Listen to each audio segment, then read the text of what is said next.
Assalamualaikum warahmatullahi wabarakatuh. Bismillahirrahmanirrahim. Alhamdulillahi rabbil alamin. Wa bihi nasta'inu ala umurid dunya waddin. Wassalatu wassalamu ala asyrafil anbiya'i wal mursalin. Sayyidina wa habibina wa syafi'ina wa qurrati a'yunina wa maulana Muhammadin wa ala alihi wa ashabihi wa dhurriyyatihi ajma'in, amma ba'd. Ashhadu an la ilaha illallah wa ashhadu anna Muhammadar Rasulullah wa ufawwidu amri ilallah, innallaha basirum bil ibad. Hasbiyallahu la ilaha illa huwa alaihi tawakkaltu wa huwa rabbul arsyil azim. Qala Allahu ta'ala fi kitabihil karim hikayatan an nabiyillahi Musa alaihi salam. Rabbi syrah li sadri wa yassir li amri wahlul 'uqdatam min lisani yafqahu qawli. Para alim, para asatid, para asatidah, para sepuh, para bini sepuh, para tokoh masyarakat, hadirin hadirat sekalian, hafidhoni wa hafidhakumullah, bil khusus segenap pengurus Masjid Al-Husna yang semoga pengurusnya dan jamaahnya selalu dalam naungan rahmat, barokah, perlindungan serta bimbingan Allah Subhanahu wa ta'ala. Amin, Allahumma amin, insyaallah. Allahumma inna nas'aluka ilman nafi'ah wa rizqan thayyiba wa amalan mutaqabbala wa fatahallahu lana futuhal arifin. Allahumma inna na'udzubika min ilmin la yanfa' wa amalin la yurfa' wa qalbin la yakhsha' wa du'a la yusma'. Allahumma ati anfusana taqwaha wa zakkiha anta khairu man zakkaha anta waliyuha wa maulaha. Amin, Allahumma amin, insyaallah. Masih melanjutkan kajian kita kitab At-Tadhkirah karya Al-Imam Muhammad ibn Ahmad ibn Abi Bakar ibn Farah Abu Abdillah Al-Ansari Al-Khazraji Al-Maliki Al-Ma'ruf yang populer dengan sebutan Bil Qurtubi, Al-Imam Al-Qurtubi rahimahullah rahmatan wasi'ah wa rahimallahu ulama al-muslimin. Qala al-muallif rahimahullahu ta'ala wa nafa'ana bihi wa bi'ulumihi fid dharain, amin. Bismillahirrahmanirrahim. Wa yurwa, dan diriwayatkan, anna a'rabiyan, sesungguhnya wong desa. Di dalam istilah wong desa untuk orang Arab itu ada istilah A'rabi, ada istilah Badui. Bedanya kalau A'rabi itu orang Arab kampung dan dia punya kampung gitu. Kalau Badui itu orang kampung juga, cuman dia nomaden. Dan dia bisa orang Arab, bisa orang non Arab. Kalau jenengan baca hadis tentang A'rabi sama Badui, itu bedanya begitu.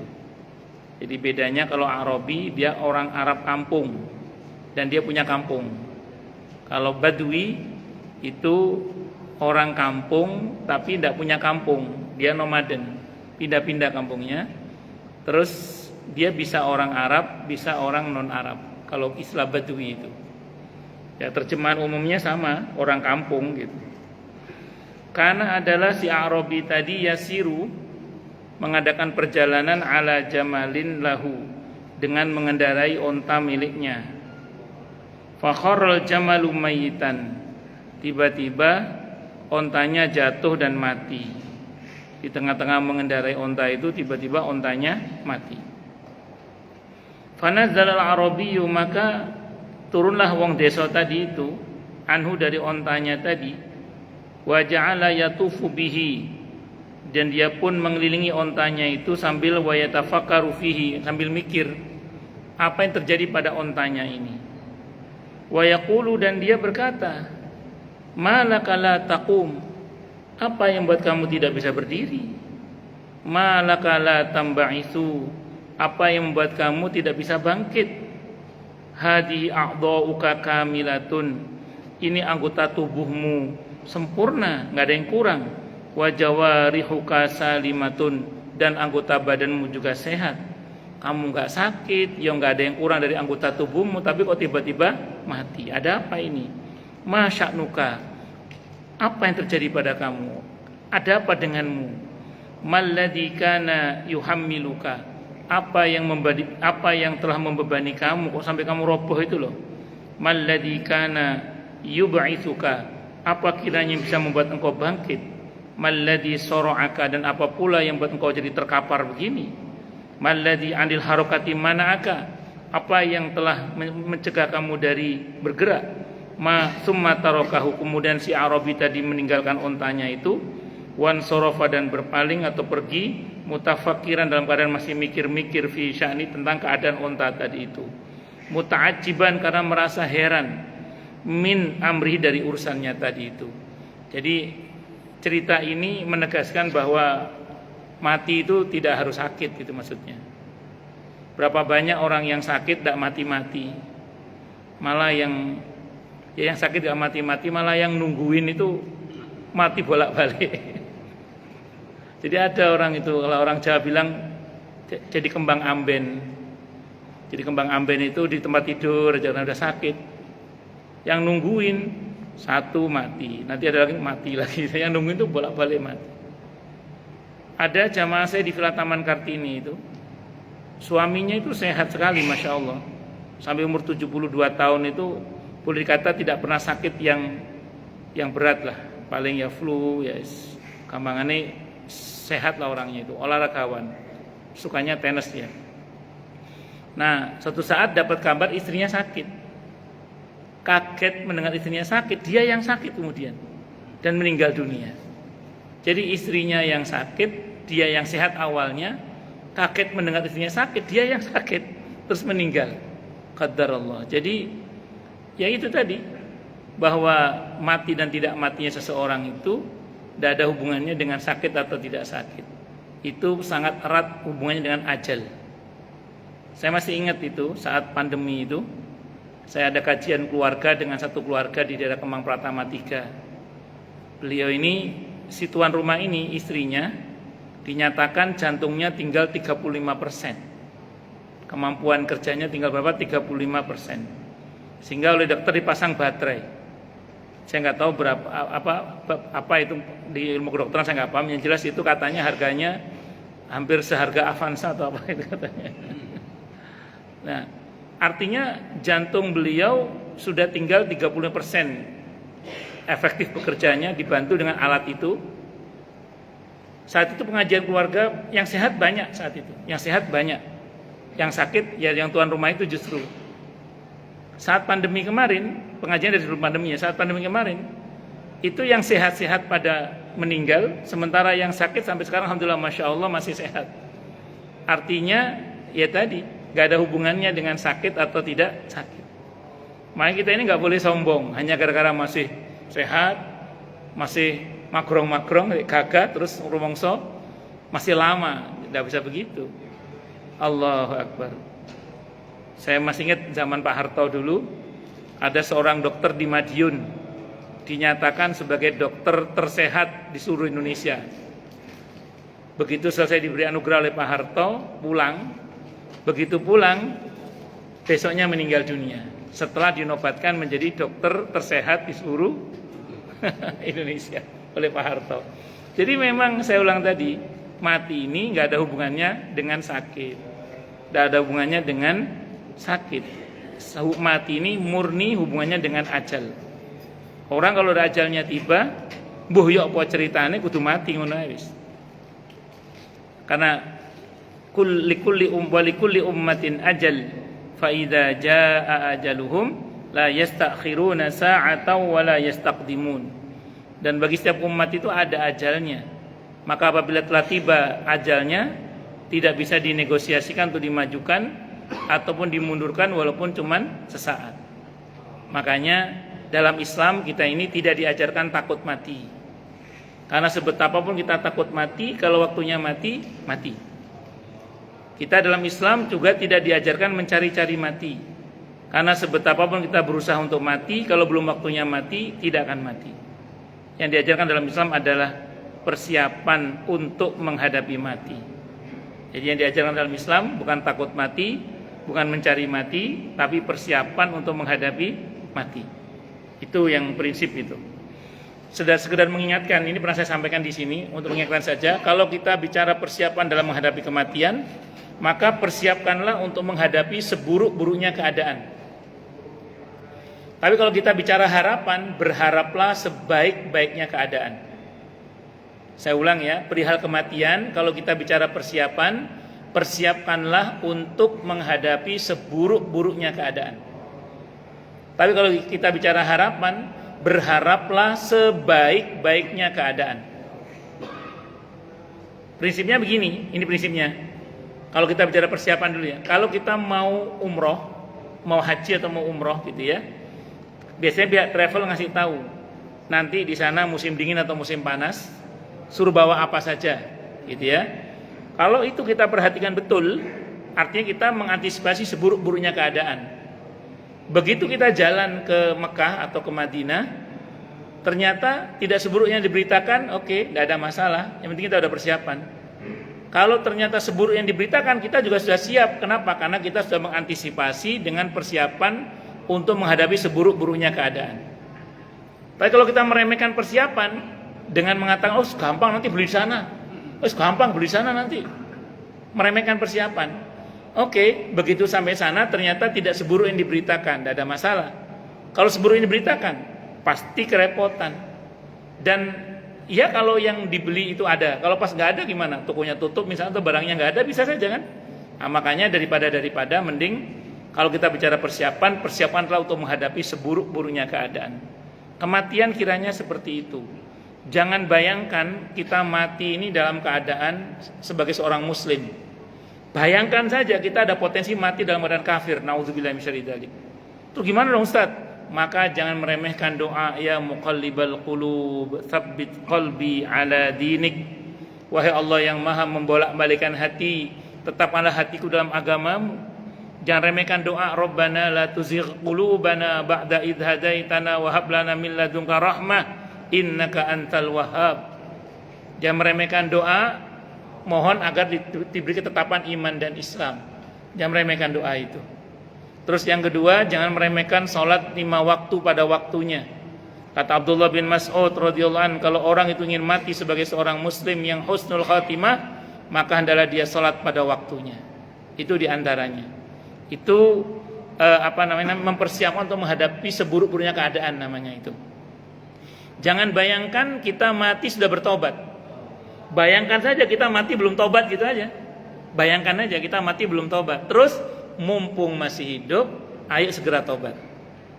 Mumpung masih hidup, ayo segera tobat. Dalam Islam, penyesalan itu kalau kita mati menyesal, itu betul-betul penyesalan. Atau nyawa di kerongkongan, menyesal, itu betul-betul penyesalan gitu.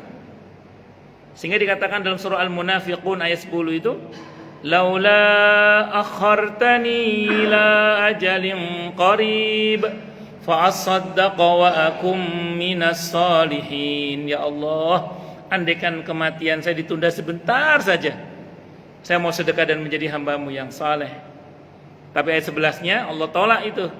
Kenapa? Karena kalau ajal sudah datang, tidak bisa dinegosiasikan untuk dimajukan ataupun dimundurkan walaupun cuman sesaat. Harus mati juga. Makanya menyesal nyawa di kerongkongan percuma tak berguna. Termasuk juga diantaranya kalau orang mati baru menyesal, itu lebih tidak berguna lagi. Sebagaimana yang Allah gambarkan dalam Al-Quran di surah Al-Mu'minun ayat 99 sampai dengan 100 itu. Hatta idza jaa ahadahumul maut qala rabbirji'un la'alli a'malu salihan fima taraktu kalla innaha kalimatun huwa qailuha wa min waraihim barzakhun ila yaumi yub'atsun. Hingga ketika telah datang kematian kepada salah seorang di antara mereka, yang mati itu ngomong, Apa kata yang mati itu? Rabbirji'un, wahai Tuhanku, kembalikan aku ke dunia lagi. Loh kok ngomong Ustaz? Katanya mati. Iya, mati raganya. Kok ngomong ruhnya? Minta kembali ke dunia. Minta kembali ke mana? Ke dunia. Berarti orang mati tidak di dunia lagi, tapi di alam barzakh. Wahai Tuhanku, kembalikan aku ke dunia lagi. Untuk apa? La'alli a'malu salihan fima taraktu, agar aku bisa berbuat baik yang dulu aku tinggalkan. Jadi orang mati itu menyesal untuk sesuatu kebaikan yang dia mampu tapi tidak mau. Bukan yang tidak mampu. Kalau nggak mampu nggak nyesel, nggak mampu. La yukallifullahu nafsan illa wus'aha. Ini enggak, dia mampu tapi tidak mau, nyesel, pengen balik ke dunia lagi. Apa kata Allah? Kalla, tidak boleh kata Allah. Kalau boleh pulang semua Pak. Kalau boleh pulang semua. Kata Allah kalla, tidak boleh. Innaha kalimatun huwa qailuha. Ucapan seperti itu pasti diucapkannya.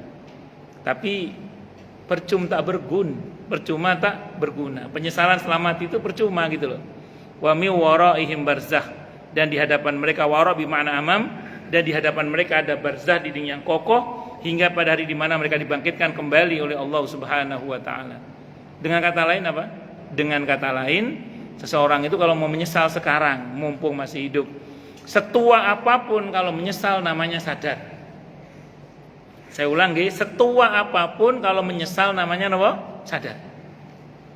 Saya pernah kedatangan tamu bapak-bapak 2 orang. Jadi ceritanya ini bapak-bapak usianya kalau nggak salah saat itu 82 tahun. Wis buyuten ini, buyuten. Rupanya dia dari luar Islam mau masuk Islam. Mau masuk Islam. Batinku enak temen Pak sama ini. Umur 82 ket taubat apa? Masuk Islam. Bukan berarti saya menyetujui kekufuran selama, enggak, maksudnya enak banget Bapak ini, maksudnya diberi hidayah oleh Allah di usia segitu punya kesadaran untuk masuk Islam. Setua apapun orang itu kalau sadar kalau menyesal namanya apa? Sadar. Saya masih ingat ada bapak-bapak itu, dia bilang, kalau saya dulu dibilang orang tua yang sukses, saya bangga Ustaz. Kalau sekarang saya malu Ustaz. Kenapa Pak? Anak saya 5 dokter spesialis semua Ustaz. Tapi kalau sekarang saya dibilang orang tua sukses, saya malu Ustaz. Karena anak saya 5-5-nya gak ada yang sholat Ustaz. Anak saya 5-5-nya gak ada yang sholat. Saya main ke rumah anak saya, kata menantu saya, nanti Bapak kalau mau ke masjid diantar sama sopir. Tapi dia gak sholat Ustaz. Disiapin sajadah di rumah juga, tapi mereka gak sholat. Kalau bulan Ramadan kita siapkan untuk sahur dan buka, mereka nggak puasa Ustaz. Mereka nggak bisa baca Al-Quran.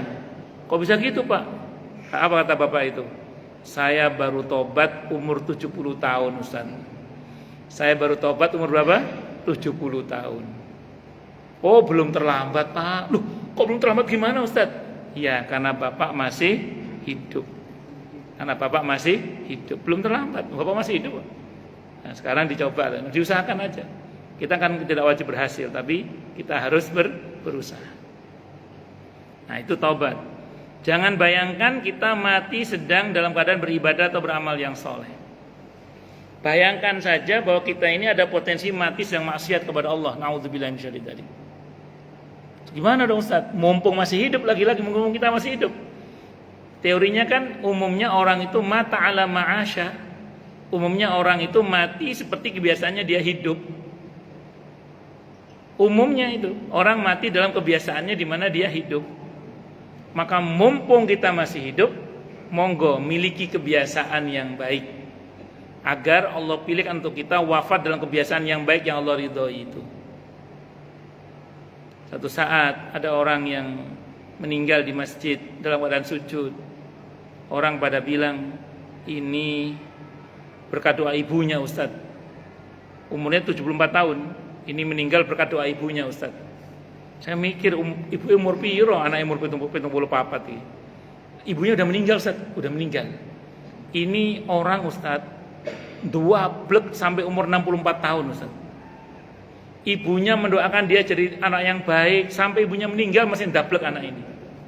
Baru tobat umur berapa? 64 tahun. Setelah itu rajin ke masjid, meninggal di usia 74 tahun. Dalam keadaan sujud di masjid, Masya Allah.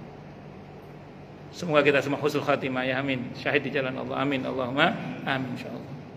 Di Villa Nusa Indah itu ada seorang kakaknya seorang ustadz ya, saya nggak sebut namanya. Beliau itu punya kebiasaan kalau jamaah di masjid itu sebelum masuk waktu sudah datang di masjid. Pokoknya sebelum waktunya udah datang ke masjid itu beliau itu. Nah suatu saat beliau ini ngomong ke teman-temannya, pengen rasanya mati sedang menanti sholat. Pengen rasanya mati sedang menanti sholat. Bener, gak lama qadarullah beliau saat itu zuhur. Seperti biasa, kira-kira 15 menit sebelum zuhur beliau udah sampai di masjid. Sambil nunggu sholat zuhur, masuk waktu zuhur itu beliau tiduran di masjid sambil nunggu sholat itu. Dia meninggal sedang menunggu sholat itu. Seperti kebiasaannya, meninggal sedang menunggu sholat. Dan masih banyak lagi lah hal-hal yang lainnya. Intinya adalah kalau kita bicara persiapan, persiapkanlah untuk menghadapi seburuk-buruknya keadaan. Tapi kalau kita bicara harapan, berharaplah sebaik-baiknya keadaan.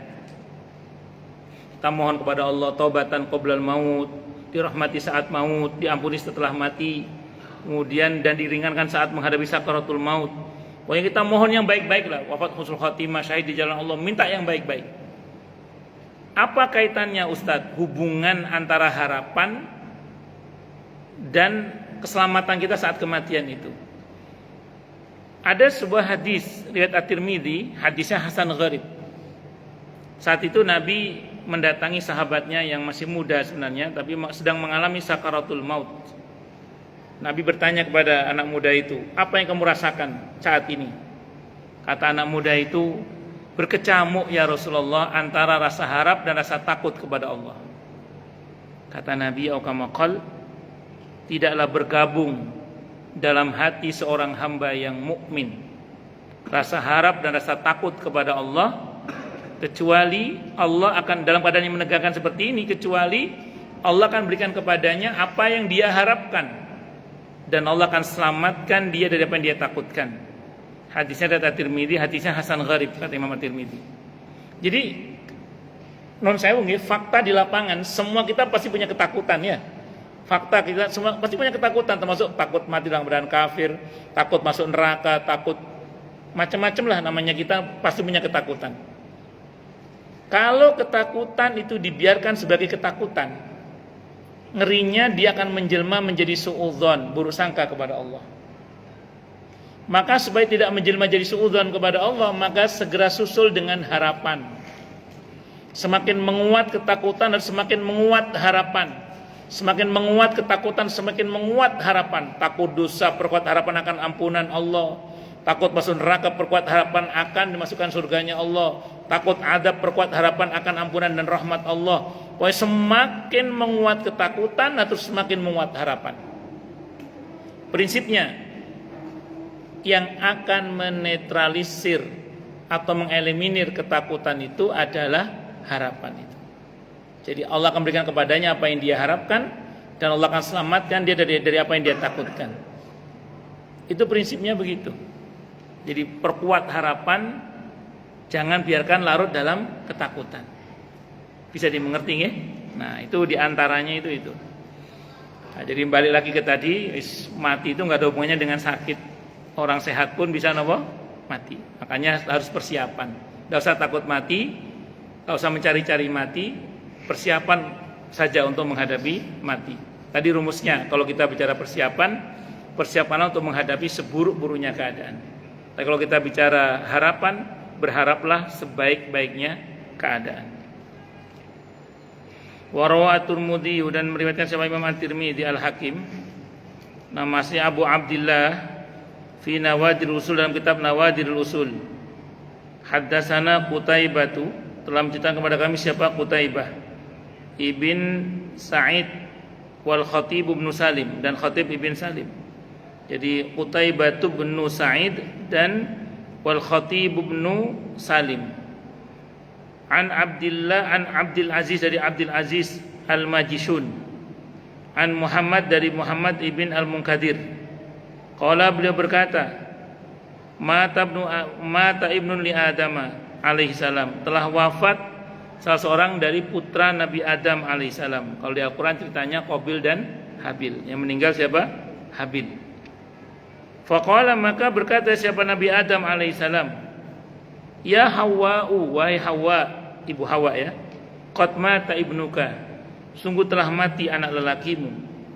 Faqalat, maka berkata siapa ibu Hawa alaihissalam, pamal maut, mati itu apa toh Kang? Jadi karena ibu Hawa nggak ngerti mati itu apa, baru pengalaman jadi manusia kan, manusia pertama lagi kan, jadi nggak tahu mati itu apa tuh. Qala, berkata siapa Nabi Adam alaihissalam, la yaqulu wa la yashrab, tidak bisa makan, tidak bisa minum, wala yaqumu wala yaqud, tidak bisa berdiri, tidak bisa duduk. Itu kata Nabi Adam, menerangkan dengan bahasa yang simpel kepada ibu Hawa. Faronnat, maka ibu Hawa pun menangis. Faqala Adamu alaihissalam, maka berkata siapa Nabi Adam alaihissalam, alaika ronnatu wa ala banatika ana wa baniya minha bara. Jadi kata Nabi Adam, ya wis pancen kebiasaan wong wedok iku nangis, kebiasaan kamu dan anak perempuan kamu memang menangis, sementara aku dan anak lelakiku berlepas tangan dari dari sifat menangis yang berlebihan tadi itu. Jadi kalau bahasa sederhananya, itulah yang terjadi pada putranya Nabi Adam saat kematiannya. Pas diberitahukan kepada istrinya, ibu Hawa, beliau menangis karena memang lumrahnya orang perempuan terutama ya, itu kalau ada yang meninggal pasti menangis. Laki-laki sama saja sebenarnya, cuman kalau perempuan biasanya mungkin dengan suara yang agak keras, kalau laki-laki mungkin dengan meneteskan air mata. Dan dalam Islam boleh orang menangis, itu boleh, yang nggak boleh itu meratap. Pernah Nabi kita Muhammad SAW itu menangis ketika cucunya Umamah radhiyallahu anha meninggal di pangkuan beliau. Termasuk ketika Said Qasim, Said Abdullah, Said Ibrahim wafat, itu beliau juga menangis. Sebagian sahabat bertanya, "Ukamakal, air mata apa ini wahai Rasulullah?"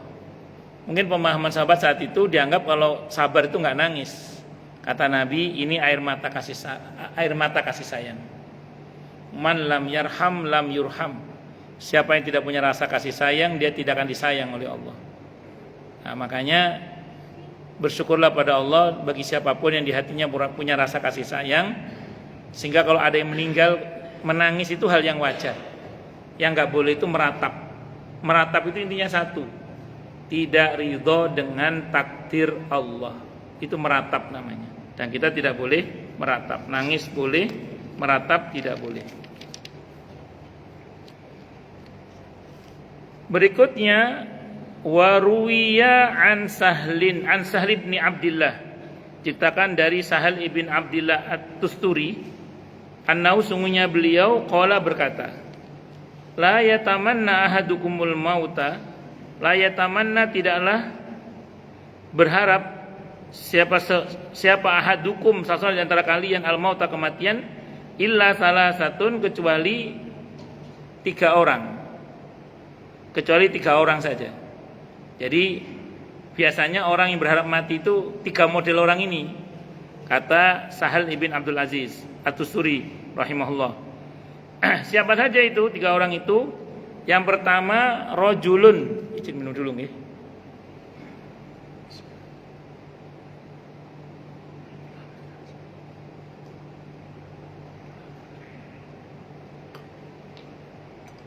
Pertama, rojulun jahilun bima ba'dal maut, seseorang yang bodoh atau tidak tahu tentang apa yang akan terjadi setelah kematian.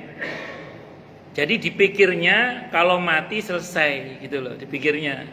Makanya dia ambil jalan pintas, mati ya gitu. Dia lupa bahwa setelah mati itu urusannya lebih berat lagi. Dia bukan lupa, bahkan tidak tahu bisa jadi bahwa setelah mati itu urusannya lebih berat lagi. Kita ini kalau masih hidup masih ada harapan. Tapi kalau sudah mati tinggal nunggu keputusan gitu loh. Iya kalau stok sedekah jariahnya banyak. Iya kalau banyak orang yang mendoakannya, terutama anak-anaknya. Iya kalau dia punya ilmu yang bermanfaat di kehidupan dunia saat kematiannya. Kalau nggak punya stok itu gimana terus?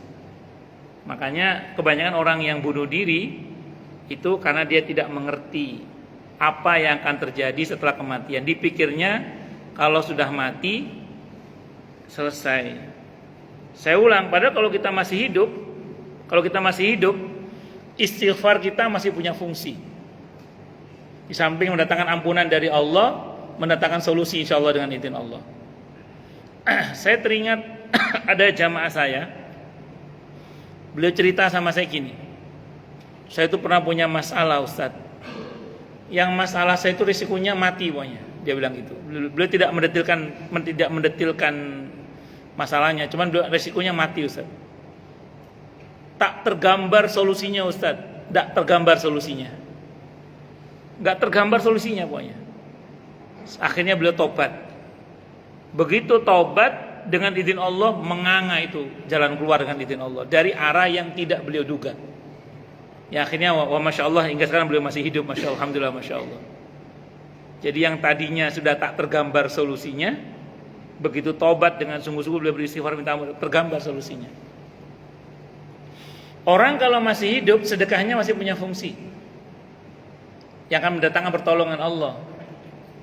Orang kalau masih hidup doanya masih punya fungsi. Orang kalau masih hidup zikirnya masih punya fungsi. Tawakalnya masih punya fungsi. Tapi kalau sudah mati, dia hanya tinggal terima keputusan saja. Kalaupun dia bisa beramal di alam barzah itu, tapi itu sudah tidak bisa bermanfaat untuk dirinya dalam pengertian tidak menambah kebaikan atau pahala. Itu semata-mata karena kesenangan saja. Seperti Nabi ketika Mi'raj, dalam hadis Sahih Muslim diantaranya beliau melihat Nabi Musa sholat di kuburnya. Tapi itu sholat tidak dalam rangka sebagai kewajiban, tapi sholat semata-mata karena dulu di dunia Nabi Musa senang sholat. Maka sampai di barzahnya pun beliau masih sholat. Senang sholat maksudnya. Nah, kesukaan kita apa itu terbawa sampai ke alam barzah. Itu ada dalam hadis Mi'raj itu. Nabi menemui Nabi Daud sedang bikin halaqah ilmu pas Mi'raj itu. Kenapa? Karena Nabi Daud senang bikin halaqah ilmu. Sampai di barzahnya pun bikin halaqah ilmu. Tentu bukan sebagai kewajiban, sebagai kesenangan. Itu seperti itu. Al-Imam Ahmad Ibn Taimiyah rahimahullah pernah bercerita, saya biasa itu lewat kuburan dengar orang baca Quran itu biasa. Ya, kuping beliau nggak pernah pakai maksiat mungkin, atau jarang pakai maksiat, bisa dengar. Kalau kita kan nggak. Kalau dengar ya lari juga barangkali. Itu Al-Imam Ahmad Ibn Taimiyah rahimahullah. Beliau pernah cerita seperti itu. Nah, tapi udah nggak punya fungsi itu. Yang punya fungsi sholat kita di dunia ini, menghadirkan pahala, menghapus dosa, mengangkat derajat. Allahu Akbar. Nah, terus kemudian kalau kita masih hidup, semua masih punya fungsi insya Allah. Nah, kalau mati, tinggal nunggu keputusan. Kemudian yang kedua, kata Sahal ibn Abdul Aziz, ibn Abdillah Tusturi, beliau mengatakan rahimahullah, au rajulun yafiru min aqdarillahi ta'ala alaih, atau seseorang yang lari dari takdir Allah yang telah Allah tetapkan untuk dirinya. Jadi dia lari dari takdir. Dan jangan salah, seringkali orang itu menemui takdirnya di jalan yang dia hindari. Jadi saat dia menghindari takdir itu, dia bertemu dengan takdirnya justru. Makanya ya intinya sebenarnya satu sih, kita ini nggak bisa lari dari takdir itu sebenarnya. Tapi sikap putus asa itu membuat dia seolah-olah dia lari dari takdir. Padahal apa yang digariskan untuknya itu tidak akan luput sebenarnya. Saya pernah tanya orang, berarti orang mati bunuh diri itu takdir Allah, Ustaz? Ya kalau kita pakai kaidah percaya dengan takdir Allah khairi wa syarri, saya jawab iya, itu takdir Allah, saya bilang itu. Cuman Allah nggak salah, yang salah itu yang mati tak bunuh diri itu. Kenapa? Karena Allah kan nggak mungkin salah dalam keputusannya. Itu kalau kita pakai teori dasar percaya pada takdir Allah baik maupun buruk. Tapi kalau kita pakai teori di surah An-Nisa ayat 79, dikatakan ma asabaka min hasanatin fa minallah wa ma asabaka min sayyi'atin fa min nafsik. Apapun yang menimpa kamu dalam bentuk kebaikan, katakan itu dari Allah. Kalau keburukan, katakan salahmu sendiri. Maka kalau kita telisik nanti kita pelajari, pasti yang salah orang itu. Tidak mungkin Allah yang salah, karena Allah itu nggak mungkin zalim kepada hambanya. Wa ma rabbuka bidzallami lil abid. Allah tidak mungkin menzalimi hamba-hambanya, enggak mungkin. Itu di surah ke-41, surah ke-41 ayat 46, enggak mungkin itu. Allah enggak mungkin di surah Hamim As-Sajdah atau surah Fussilat ayat 46 itu enggak mungkin Allah menzalimi hambanya. Yang mungkin terjadi adalah hamba itu yang tidak sabar. Nah, kita ambil pelajaran dari situ. Nah, jangan sampai kita termasuk yang putus asa terhadap rahmat Allah. Yang ketiga, kata Sahal ibn Abdillah atau Suri rahimahullah, beliau mengatakan yang ketiga adalah au mustaqun muhibbun lil liqa'illahi azza wa jalla, atau seseorang yang rindu ingin berjumpa dengan Allah azza wa jalla. Jadi ada orang yang ingin mati itu biasanya orang yang ini banyak bukan bunuh diri orang ini. Biasanya dia sudah gak sabar ingin berjumpa dengan kekasihnya yaitu Allah Subhanahu wa ta'ala. Nanti dicontohkan seperti Nabi Yusuf alaihissalam.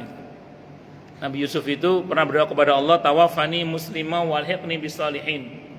Ya Allah, wafatkanlah hamba sebagai seorang muslim dan pertemukanlah hamba dengan orang-orang yang soleh. Itu setelah beliau menyatakan bahwa qad ataitan mulka wa 'allamtani dan seterusnya itu. Karena Allah sedang ngasih Nabi Yusuf itu kerajaan. Beliau jadi raja di Mesir. Terus kemudian beliau dikajari ilmu tentang takwil mimpi, diberi gelar nabi dan rasul semacam-macam. Mau apa lagi? Mau apa lagi? Hidup sudah terpenuhi semua, duniawinya terpenuhi, ukhrawinya terpenuhi, mau apa lagi? Enggak ada lagi selain ingin berjumpa dengan Allah. Itu seperti Umar bin Abdul Aziz. Umar bin Abdul Aziz juga sama itu. Beliau itu ketika jadi raja, di antara kalau Anda baca sirahnya apa kata beliau? Dulu aku pernah melihat carut-marutnya Madinah. Aku berharap jadi gubernur Madinah dan aku jadi gubernur Madinah. Aku ingin menikahi putri terbaik di negeri ini dan Allah kabulkan aku menikahi putri terbaik. Karena beliau menikahi putri raja saat itu. Dan aku pernah ingin menjadi raja dan Allah kabulkan aku jadi raja sekarang. Sekarang mau apa lagi aku sekarang? Tidak ada lagi selain ingin berjumpa dengan Allah Subhanahu wa ta'ala. Jadi setelah sempurna kemuliaan dunia dan akhiratnya, apalagi sudah? Ya sudah, tinggal bertemu dengan Allah aja. Jadi tidak lama setelah itu memang beliau akhirnya wafat. Karena sudah rindu berjumpa dengan Tuhannya yaitu Allah Subhanahu wa ta'ala.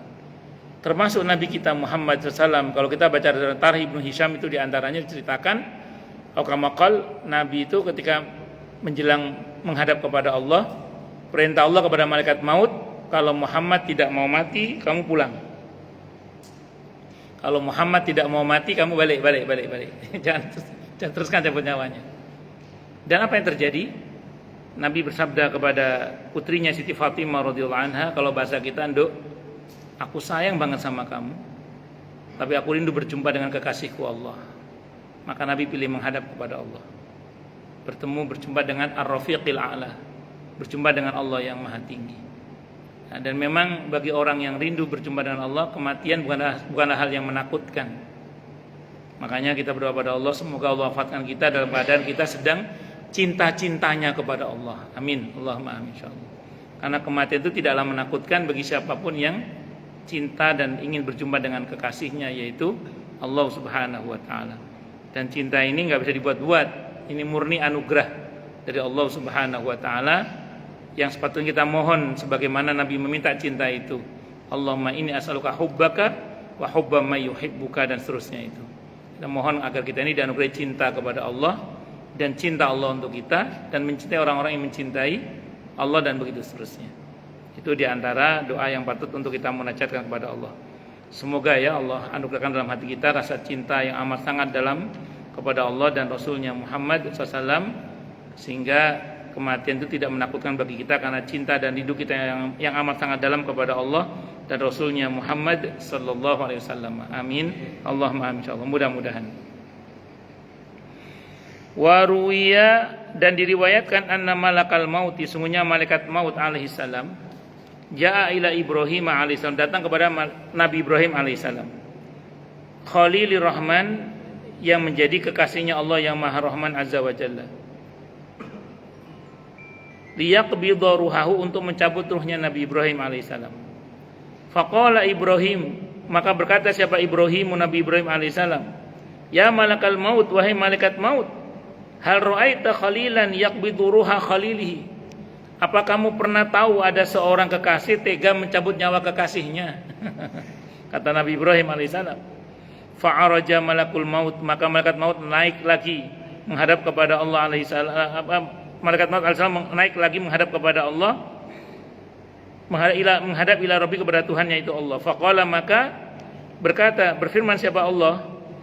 Kata Allah, qul, katakanlah wahai malaikat maut, lahu, kepada Ibrahim, hal ra'aita khalilan yakrahu liqa'a khalilihi. Apakah Anda pernah tahu seorang kekasih tidak mau berjumpa dengan kekasihnya? Faraja'a, maka malaikat maut kembali kepada Nabi Ibrahim. Faqala, maka Nabi Ibrahim berkata, iqbid ruhi as-sa'ata, cabut nyawaku sekarang juga, kata Nabi Ibrahim. Ini ada dalam kitab, dikutip dalam kitab Khulyatul Auliya dari Abu Nuaim rahimahullah. Wa qala Abu Darda, dan berkata si Abu Darda radhiyallahu anhu, ma min mu'minin, tidaklah seorang mukmin pun illa wal mautu khairun lahu, kecuali kematian lebih baik baginya. Jadi seorang mukmin itu hidupnya mulia, meninggalnya pun juga mulia dan bahagia. Faman lam yusaddiquni, maka siapa pun yang tidak percaya kepadaku, maka fa innallaha ta'ala yaqul, sungguhnya Allah Ta'ala telah berfirman, wa ma indallahi khairul lil abrar, dan apa yang ada di sisi Allah itu lebih baik bagi orang-orang yang baik. Ini surah Ali Imran ayat 198. Pernah enggak jenengan ngalami gini, orang tua meninggal dunia, terus di hati kita ngomong gini, ya Allah, belum puas rasanya berbakti pada orang tua. Bahkan sebagian berkata, saya ini belum bisa membahagiakan orang tua kalau orang tua meninggal duluan. Terus nangis gitu. Catat, kita sedang lupa saat itu bahwa kita telah sok di hadapan Allah, seolah-olah kita lebih pandai membahagiakan orang tua kita daripada Allah. Justru bisa jadi dengan wafatnya orang tua kita itu, beliau di sana lebih bahagia daripada bersama dengan kita. Karena Allah tentu, pastinya Allah itu lebih dan maha pandai dalam membahagiakan hamba-hambanya. Karena ingat, yang berkuasa membahagiakan hambanya bukan hamba, tapi pencipta hamba itu. Jadi yang bisa membahagiakan kita bukan anak-anak kita, Pak, bukan. Tapi yang menciptakan anak-anak kita. Yang bisa membahagiakan anak kita bukan kita, Pak, bukan. Yang menciptakan anak-anak kita. Maka kita tidak boleh merasa bahwa kita lebih pandai membahagiakan orang tua kita dibandingkan Allah, sehingga kita tidak terima dengan takdir itu. Maka sedih pasti namanya orang ya. Tapi bersyukurlah pada Allah karena kita tinggal memaksimalkan berdoa untuk orang tua kita, bersedekah atas nama mereka. Sisanya kita berkeyakinan saja bahwa insya Allah orang tua kita di sana lebih bahagia, karena pastinya Allah itu zat yang lebih pandai dan bahkan maha pandai membahagiakan hamba-hambanya.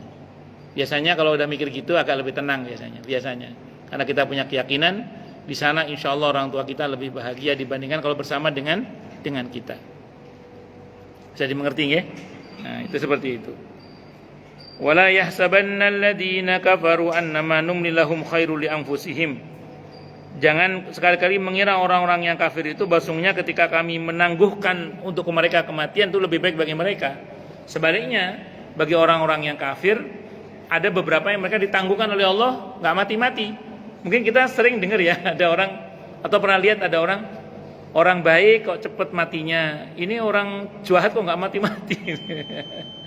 Memang ada orang-orang tertentu yang Allah tunda kematiannya. Sebenarnya Allah prinsipnya ingin mereka tobat. Tapi sayangnya memang ada beberapa mereka yang tidak bertobat, akhirnya mati dalam keadaan yang buruk. Nauzubillahi min syarri dzalik. Ya, kita break adzan dulu. Monggo silakan.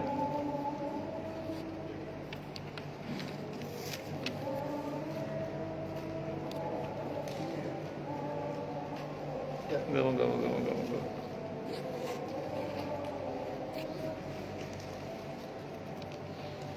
Allahu Akbar,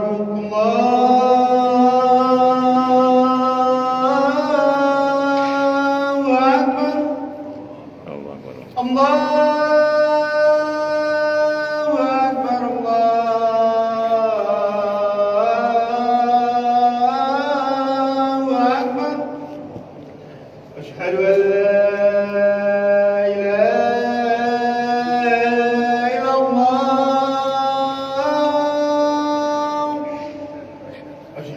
لا إله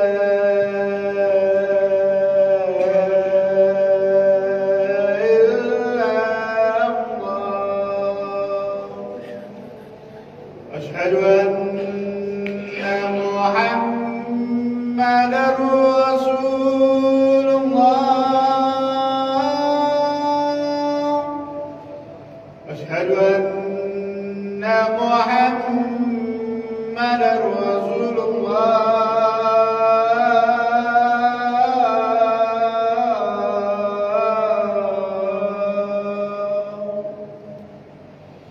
حي على الصلاة حي على الصلاة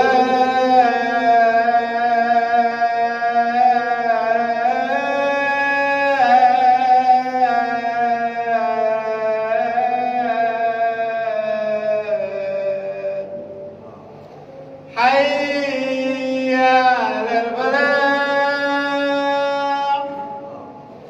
حي على الفلاح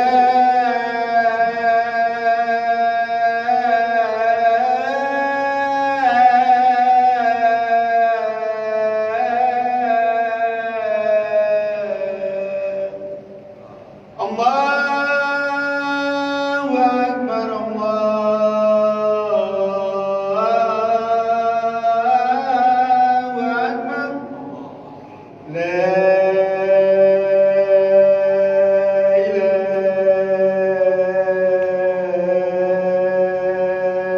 إلا الله لا إله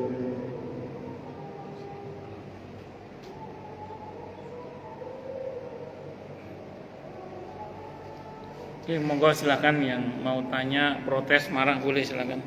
Masalah itu masalah yang lain boleh, monggo kalau ada. Kalau nggak ada berarti jelas semua atau tidak jelas semua. Monggo silakan kalau ada.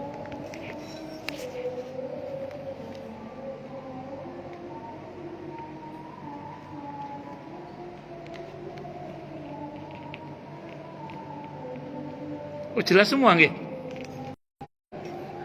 Ya, kalau nggak ada saya simpulkan kesimpulan mohon nggih. Bismillahirrahmanirrahim. Jadi intinya itu kita ini, saya ulang tadi, perihal kematian itu bagi seorang muslim hidup itu baik dan mulia karena pasti diisi dengan aneka kebaikan. Tapi kalaupun mati, insya Allah kematian itu juga tidak kalah membahagiakannya. Tapi dengan catatan tadi, asal kita betul-betul persiapan dalam menghadapi kematian tadi itu. Dan saya ulang tadi, kematian ini tidak ada hubungannya dengan sakit atau tidak sakit, karena ini berkaitan dengan ajal, keputusan Allah di Lauhul Mahfuz terkait dengan ajal kita. Dan karenanya kemudian nggak usah takut mati, tapi juga jangan mencari-cari mati. Yang penting adalah bagaimana kita persiapan untuk menghadapi mati. Tadi teorinya itu, kalau kita bicara harapan, berharaplah sebaik-baiknya keadaan. Dan kalau kita bicara persiapan, bersiapkanlah untuk menghadapi seburuk-buruknya keadaan. Semoga Allah wafatkan kita semua dalam keadaan husnul khatimah, syahid di jalan Allah Subhanahu wa taala. Ya, kita tutup dengan hamdalah, alhamdulillahirabbil alamin.